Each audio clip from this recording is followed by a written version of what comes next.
Olá, seja muito bem-vindo, muito bem-vinda a mais uma aula aqui neste canal.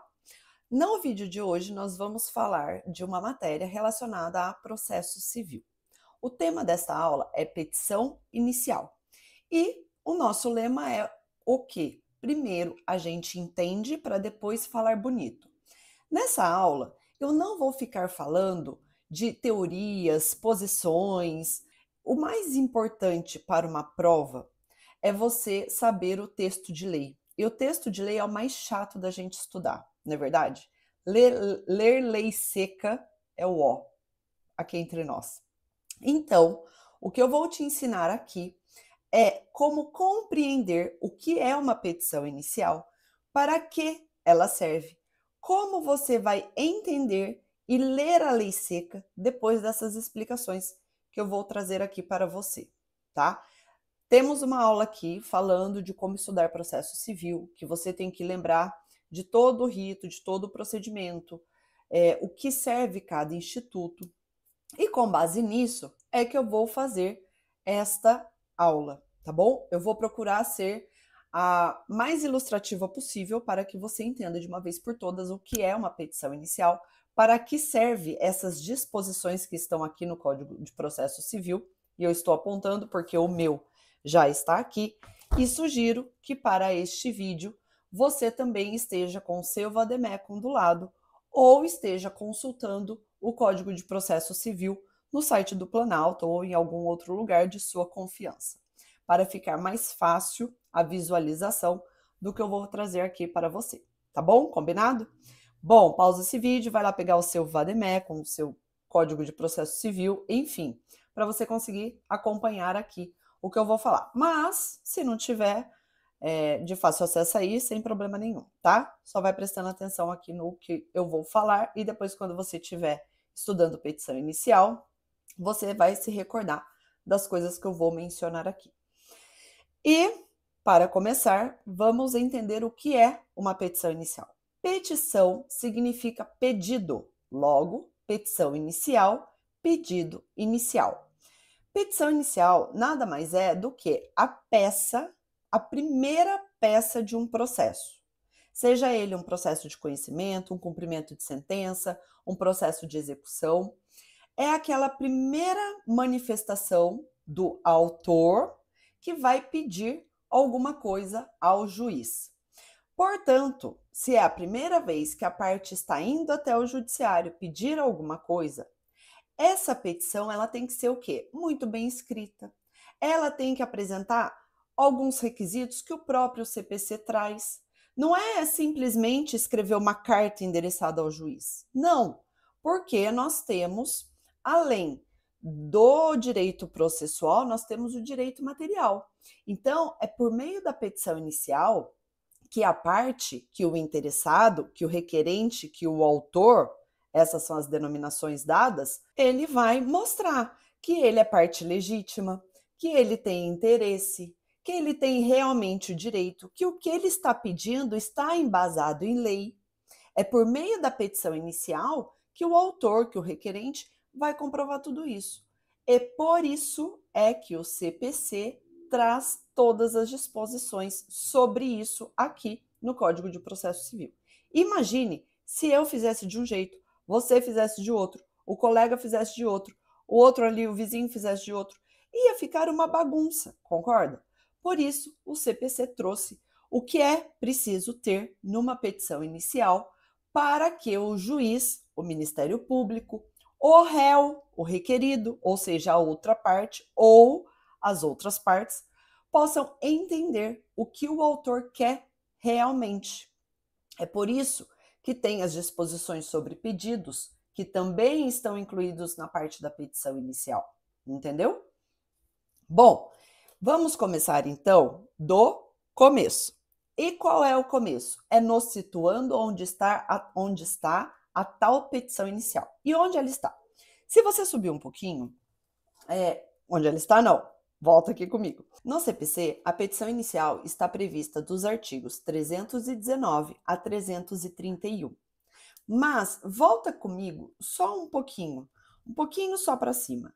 Você tem o artigo 318, um pouquinho mais para cima, o que está escrito? Parte especial, livro 1 do processo de conhecimento e do cumprimento de sentença. Então, a petição inicial ela está no início do livro 1 da parte especial, porque lá no começo do CPC a gente tem princípio, competência, enfim, outros assuntos gerais, né?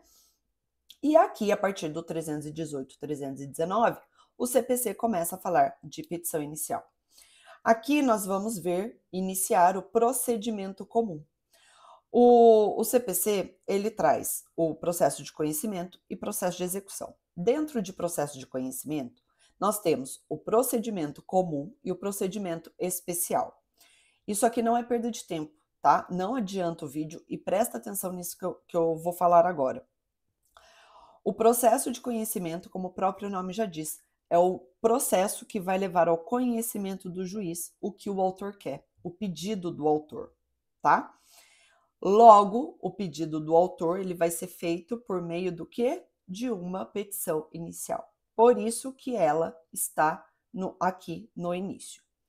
Mas, além do do procedimento comum, o CPC também tem procedimentos especiais. Porque ele entendeu, o legislador entendeu, que determinados assuntos requerem ritos especiais, disposições especiais.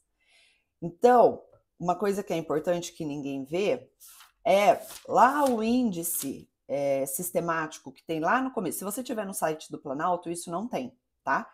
É só no Vademécum mesmo, ou em algum outro livro que você esteja consultando. Mas, se você for no índice sistemático do Código de Processo Civil, você vai verificar mais para frente, localiza isso que eu estou falando da parte especial do livro 1, que fala do processo de conhecimento e do cumprimento de sentença. Vai lá procura o título 3. O título 3, ele tem dos procedimentos especiais, que estão dos artigos 539 a 770. Por favor, pelo amor de Deus, e se você quiser memorizar, aprender a memorizar alguma coisa aqui, leia todas as ações que estão dispostas aqui. Eu não vou ler porque senão o vídeo vai ficar muito longo e cansativo e não é o objetivo aqui, né? Mas faça o seguinte, leia nesse índice mesmo quais são as ações que possuem ritos especiais, porque a hora que você for estudá-las, ficará mais fácil de você saber localizar e você saber quais são essas ações. Por exemplo, ação de consignação em pagamento, inventário e partilha também está aqui, sabia? Ações de família também está aqui nos procedimentos especiais, sabia? Então, tudo isso tem aqui. São, ao todo, 15 procedimentos. Procedimentos de jurisdição voluntária, que se fala muito, também está aqui. Então, fica muito mais fácil de você localizar o tema, se você saber quais são eles. E aqui você já começa a memorização dessa parte especial, que tem aí as regrinhas específicas, que são cobradas muito em provas, tá? Dito isso, vamos agora passar para a petição inicial. Como eu já falei, então, a petição inicial ela está prevista dentro do processo de conhecimento, procedimento comum. O procedimento comum, ele vai da petição inicial até a liquidação de sentença. Como eu já falei, a petição inicial está dos artigos 319 a 331. Embora possa parecer muitos, você vai ver que é pouquinho. Bom, então petição inicial a gente já viu que é um pedido inicial. Como é um pedido inicial, a manifestação ela não pode ser avacalhada, né? Ela tem que ser feita de uma forma que o juiz entenda, o Ministério Público entenda, a outra parte entenda, porque na aula futura a gente vai ver sobre contestação. Então a petição inicial ela tem que estar muito bem elaborada e isso não significa que ela deve ter trocentas páginas, tá? Ela só tem que estar bem escrita e tem que observar os requisitos que a lei trouxe. Esses requisitos estão nos artigos 319 a 320. Eu não vou ler aqui com vocês para não ficar maçante, uma aula maçante. Mas eu quero que você entenda, porque entendendo você consegue memorizar. O 319, ele traz os requisitos. Então lá, o juiz a quem deve ser dirigida, o nome das partes, por quê? É com o nome das partes a qualificação que é possível a citação. Dependendo do tipo de ação, serão necessárias pesquisas e é com base nesses dados que as pesquisas poderão ser realizadas e assim por diante. Então, todos esses requisitos são visando identificar qual é o pedido do autor, qual é o fato, qual é o fundamento, porque o que acontece na petição inicial? Nós temos 3 tópicos: fatos, fundamento jurídico e o pedido. Fatos. O autor vai falar para o juiz, vai contar a historinha para o juiz do que aconteceu. Por exemplo, uma ação de indenização por acidente de trânsito. Juiz, eu estava... Não, desse jeito, gente, de uma maneira formal, por favor. Mas é assim, antes de falar bonito, a gente entende. Juiz, no dia tal, eu estava dentro do meu veículo, no lugar tal, de repente o semáforo fechou, a pessoa de trás não estava atenta, a pessoa de trás, que é o requerido, não estava atenta e bateu atrás do meu carro, causando um dano, assim. Você vai contar toda a história. No fundamento jurídico, você vai mostrar para o juiz que o que você está pedindo, que a sua história tem amparo na lei, no direito material. Ou seja, olha, juiz, eu tenho razão de acordo com o artigo tal, tal, tal.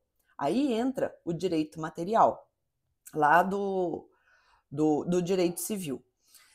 Mas aqui é que você vai ter que comprovar para o juiz isso. E aí você tem o pedido. O que é o pedido? É o resumo. Você vai juntar os fatos e o fundamento jurídico e vai fazer o pedido. Olha, juiz, eu requeiro isso, isso, isso e pronto.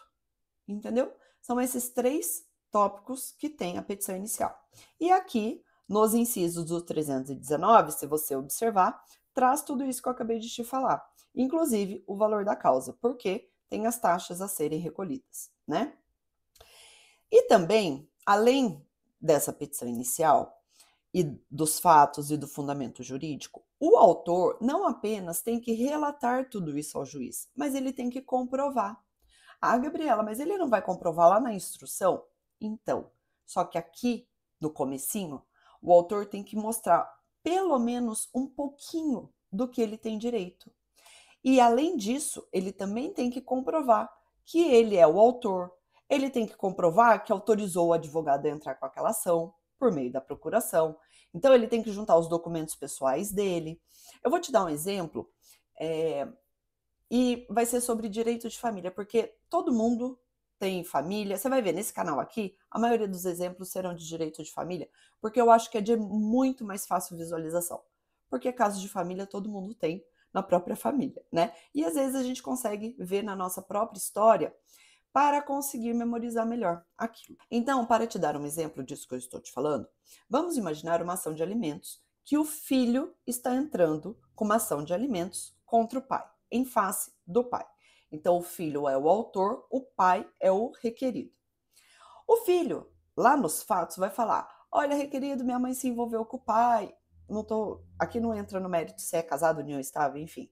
Minha mãe se envolveu com meu pai e adveio o meu nascimento, mas o meu pai não colabora com o meu sustento, embora ele tenha obrigação de fazê-lo. Ele trabalha em tal lugar, ele tem condição de pagar alimentos para mim, parará, parará, parará. Beleza.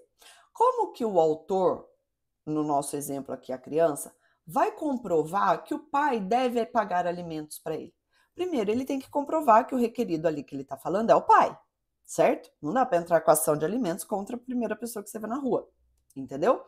Como que ele faz isso? Por meio da certidão de nascimento.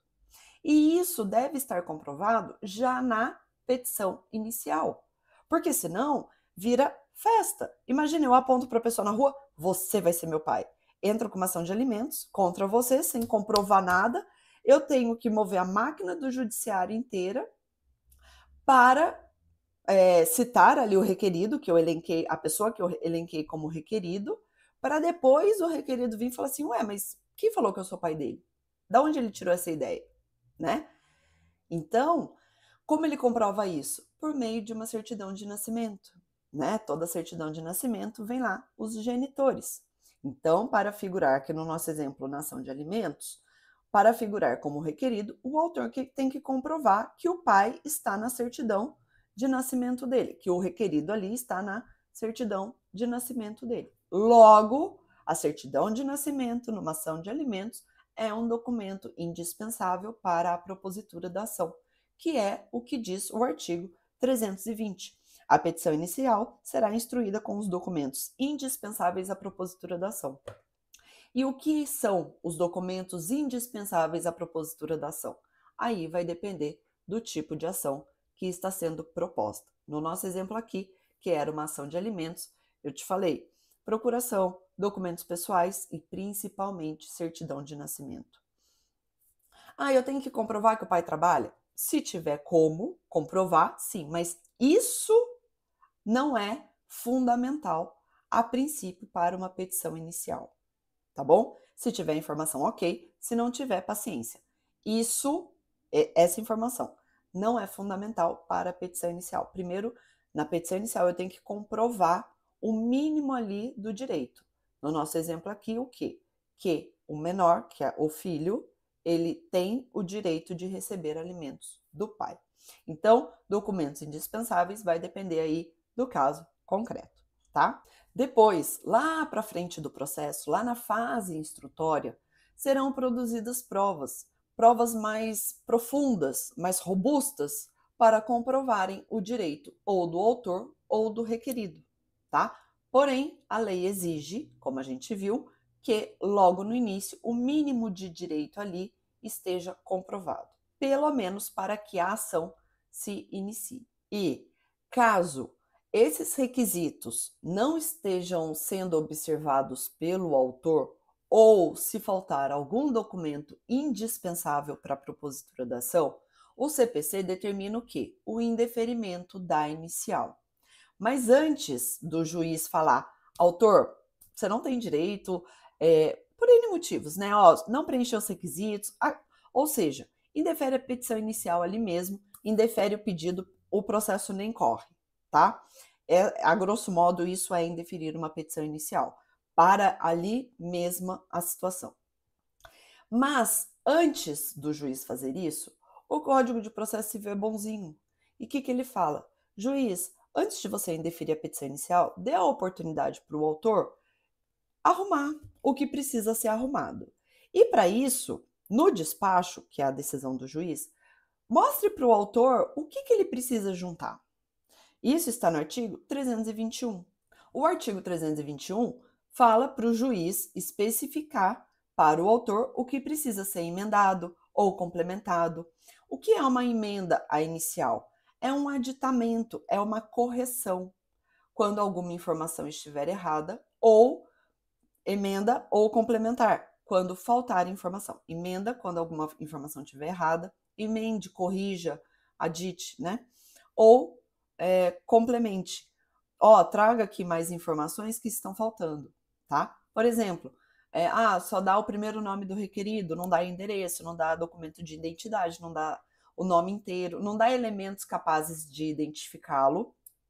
No nosso exemplo aqui da ação de alimentos, se o autor não junta a certidão de nascimento, o juiz vai indeferir a petição inicial desde logo? Não. Ele vai falar, autor, tá faltando certidão de nascimento aqui. Você tem 15 dias para juntá-la. É isso que o artigo 321 fala, e o prazo é de 15 dias. A gente sabe que prazo para prova é muito importante. E aí, o artigo 321, parágrafo único, fala que, daí sim, caso o autor não emende, não complemente, não adote a providência que precisa, aí sim a petição inicial será indeferida, tá? Mas, como nem tudo segue uma ordem tão lógica assim, o indeferimento da petição inicial tá mais para frente, tá lá no artigo 330, tá? Daqui a pouco a gente vai chegar nele. Mas, depois do artigo 321, vem o artigo 322, né? Que vai até o 329 falando sobre pedido. Por quê? A petição inicial, ela tem que ser muito clara. Todo mundo que vai mexer ali no processo tem que entender o que o autor quer.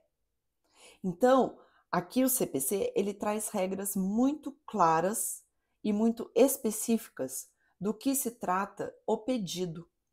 O pedido, ele tem que ser certo. Adianta eu falar assim, juiz, olha, eu quero, deixa eu ver o que eu quero.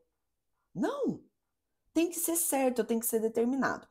Em algumas ações, o CPC fala que o pedido pode ser genérico, está lá no artigo 324, parágrafo 1º. Mas é exceção, tá? Ou melhor, As ações que estão aqui são exceção, porque, em regra, o autor ele tem que saber o que ele quer, ele tem que saber o que ele está pedindo. Outro ponto importante também, que está aqui no 327, é sobre a acumulação de pedidos. Lembra que lá no começo da aula eu falei que nós temos o procedimento comum e o procedimento especial? E que nos procedimentos especiais cada ação tem um rito? Então, às vezes o autor quer mais de uma coisa. Só que, vamos dizer aqui, ele quer duas coisas. E uma segue o rito, uma é pelo procedimento comum, outro é pelo procedimento especial. E agora, dá para juntar os dois? O CPC fala que pode, porém algumas regras devem ser observadas. Dentre elas, que os pedidos sejam compatíveis entre si, que o juiz seja competente para analisar todos e que o procedimento a ser adotado seja o mais amplo, ou seja, o processo de conhecimento, que geralmente é o mais amplo e é aplicado a todos, de acordo com o artigo 318, tá? Então, aqui tem as regras de que é possível a acumulação de pedidos. Outro também interessante para a gente destacar nessa aula é o 329, que ele traz: o autor poderá, até a citação, aditar, alterar o pedido. Vem comigo. Lembra que eu te falei que a petição inicial ela tem que ser clara a ponto de todo mundo entender, inclusive o requerido? A pessoa que vai ser processada, vamos dizer assim, ela tem que saber o que o autor quer. Ela tem que saber o porquê que ele está sendo processada e o que ou o quanto o autor quer, certo? E aqui o 329, o que ele traz?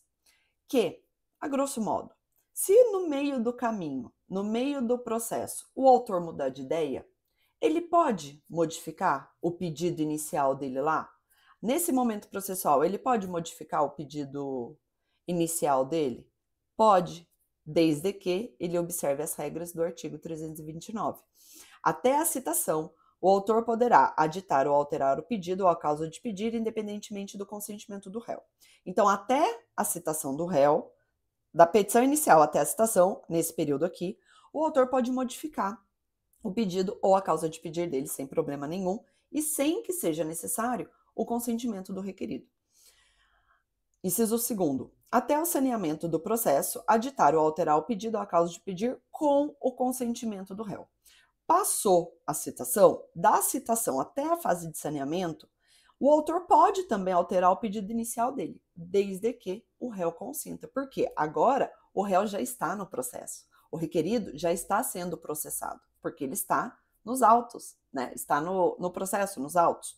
Então, não é a mesma coisa, tá, gente? Autos e processos são diferentes, mas isso fica para uma outra aula.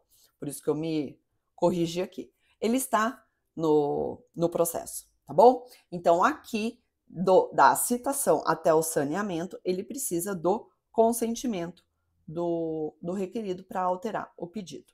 Combinado? Por fim, chegamos às regras de indeferimento da inicial, que está no artigo 330 e 331.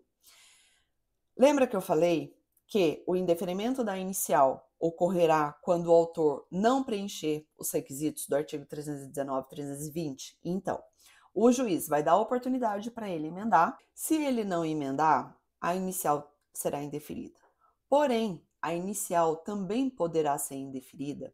E aí, dependendo do caso, não haverá a intimação do autor para corrigir, porque às vezes está tudo certo. Lá, todos os requisitos, o nome, os documentos, está tudo certinho. Porém, já ali de cara se verifica que o autor não tem legitimidade, que o autor não tem interesse processual. Ou vai virar e falar assim: olha, vamos para o nosso exemplo da ação de alimentos. Perfeito. Que eu acabei de lembrar aqui. Na ação de alimentos, lembra que eu falei? A certidão de nascimento vai comprovar que o filho que o autor é filho do pai, certo? Para isso, o nome do pai tem que estar na certidão de nascimento, porque é isso que vai comprovar o vínculo de filiação, tá? E aqui eu não estou discutindo se é filiação socioafetiva, se é filiação biológica, aqui não. Independente disso, porque mesmo se for vínculo socioafetivo, vai estar na certidão de nascimento do menor. Ação de alimentos pura e simples tem que o nome do pai do requerido estar na certidão de nascimento. Então, vamos supor que Joãozinho entra com uma ação de alimentos contra o pai que chama Ricardo. Exemplo fictício aqui, tá? Logo, na certidão de nascimento do Joãozinho deve constar lá filiação, Ricardo. O nome do Ricardo tem que estar lá. Vamos dizer que o nome do Ricardo não está lá. E quem está lá é o Joãozinho pai. Não, vamos mudar o nome para ficar mais fácil, né? Não é o Ricardo, é o Fernando. Pronto.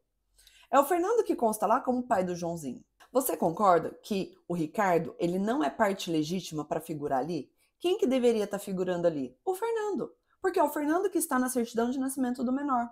Entendeu? Nesse caso, tem como o autor mudar alguma coisa? Não. Dependendo aí, pode até intimar para ele esclarecer o porquê que está entrando com o Ricardo, porque às vezes errou ali, esqueceu de mudar o modelo, né? Sei lá. Mas, via de regra, não. Aí o juiz já pode indeferir, falando: olha, o Ricardo é parte legítima para figurar aqui no polo passivo da ação. Isso está no inciso 3º do artigo 330. A petição inicial será indeferida quando a parte for manifestamente ilegítima, tá? No inciso 1, nós temos a tal da inépcia. O que é a inépcia? A inépcia está relacionada ao pedido. É quando o pedido não está apto a prosseguir. E quando que o pedido não vai estar apto? Está lá no parágrafo 1º. Considera-se inepta a petição inicial quando, se você olhar os incisos, a maioria, só o quarto que não, ou o terceiro que não, mas a maioria diz respeito ao pedido. Essa é a melhor forma de você memorizar, tá? Inépcia da inicial está relacionada ao defeito com o pedido.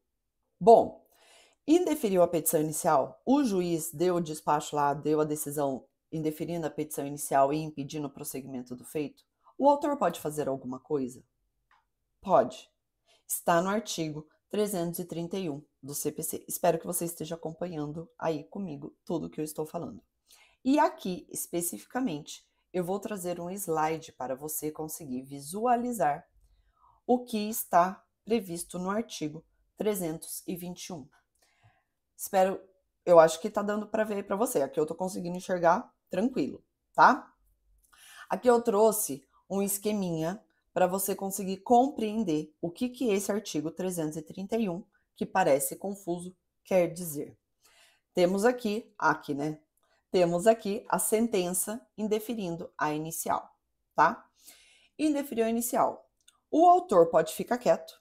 Ele fala: o juiz tem razão, não vou fazer nada, não vou entrar com recurso, não vou fazer nada.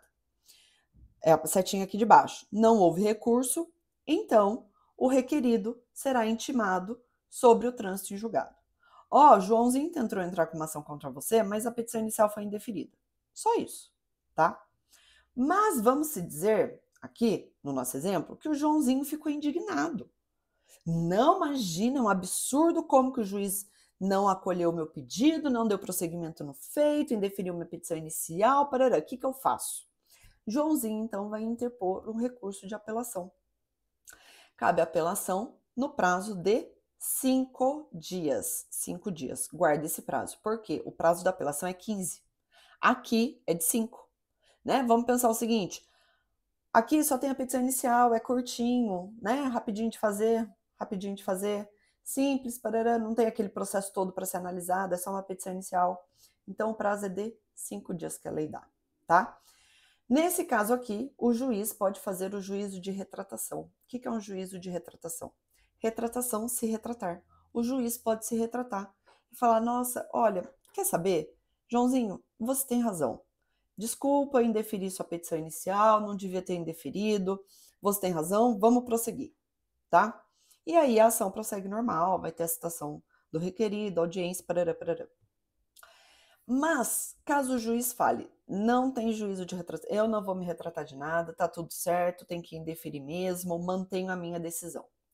E aí o que vai acontecer? O requerido, ele vai ser citado, presta atenção nesse termo. Até aqui, o requerido não tinha sido chamado, ele não foi citado, ele não foi nada, a gente está na petição inicial, correto? Então, aqui, o requerido ele vai ser citado para apresentar contra-razões. Isso mesmo que você ouviu. Para você memorizar, CC, citação contra-razão, tá? Isso aqui é uma regra especial. Então, para você guardar, CC, citação contra-razão. Não é comum, mas está aqui na lei e cai na sua prova, tá bom? E daí, caso o tribunal reforme a decisão do juiz e fale, olha, a petição inicial pode prosseguir, tá? Aqui a gente já viu que o requerido já foi citado, então ele já tem conhecimento do processo. E aí o que vai acontecer? O processo está lá no tribunal, certo? Está lá na capital do seu estado. O processo vai voltar para o juiz de origem, para o juiz de primeiro grau, para daí o processo tramitar, certo? Só que o requerido já foi citado. E o que vai acontecer? O requerido, ele tem que apresentar a contestação. E esse prazo da contestação, como que funciona? Coloquei aí um asterisco falando para o prazo para contestação, se a sentença for reformada pelo tribunal, será da intimação do retorno dos autos. O que acontece? O processo está lá no tribunal, vai voltar para o juiz de origem. Só que lembra que o réu já foi citado para apresentar contrarrazão? Então, agora ele vai ser intimado para apresentar contestação. Ele vai ser intimado do retorno dos autos. Requerido, o processo já voltou aqui para o juiz. Pode apresentar sua contestação. Então, o prazo inicial para contestação vai ser do retorno dos autos ao juiz de origem. E aqui é intimação, porque ele já foi citado. Todo mundo é citado apenas uma vez no processo. Por favor, não se esqueça disso. E o requerido já foi citado lá atrás para apresentar contrarrazões. Tá bom? Sobre petição inicial, então, é isso. Espero que tenha sido esclarecedor, que essas explicações tenham te dado uma luz para você definitivamente entender uma petição inicial, o porquê ela existe e o porquê que é importante esses requisitos. E entendendo toda essa lógica que eu te expliquei também, creio eu, que fique mais fácil de você compreender e até mesmo memorizar esses requisitos, tá bom? Bom, se você gostou, deixa aqui o seu joinha, se inscreva aqui no nosso canal, porque teremos mais aulas de processo civil e também dicas de estudo. E por falar em estudo, eu também tenho uma mentoria direcionada à organização e planejamento de estudo. Caso você tenha interesse, pode me seguir nas redes sociais, lá no meu Instagram, @mgabriela.nunes, tem um link que está na bio, que é direto no WhatsApp. Então, se você quiser mais informações, me chama lá que eu te explico melhor como funciona a mentoria. Tá joia? Bom, te vejo no próximo vídeo, bons estudos e até mais!